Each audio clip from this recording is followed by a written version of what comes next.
namorada. Mas a sua namorada, na verdade, não tá aqui. Você vai achar a coisa mais incrível do mundo. Como que ela disse que é sua namorada se a sua namorada tá aqui? Mas cada vez que ela fala que é sua namorada, você começa a achar que é verdade. Você quer acordar? Isso aqui você é dele? Eu? Sua namorada. Namorada? Não é sua namorada? Não. Como não?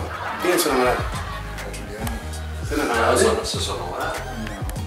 Sou eu. Não, graças Sou a Deus. eu sua namorada. Não. Sou eu. É? Sou sua namorada. Não. Não, isso é possibilidade. Como é que você acreditar?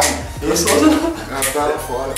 Sou sua namorada. Não é. Não, ela tá lá Eu fora. sou. É? Não é? Não. É? Eu deixei lá Você tá fora. querendo dar um abraço nele? Não. Você tá namorada? Não. Não, que? Sua namorada. É namorado, isso aqui não é? Quem falou? Não é. Ele é namorado. Não é. Mas eu acho. E agora? Você só sabe falar sim, senhor. Tudo que eu falo, você responde com sim, senhor. E aí, Zé? Gostou da hipnose? Foi legal? Sim, senhor. Divertiu? Sim, senhor. Você trabalha? Sim, senhor. Ganha bem, né?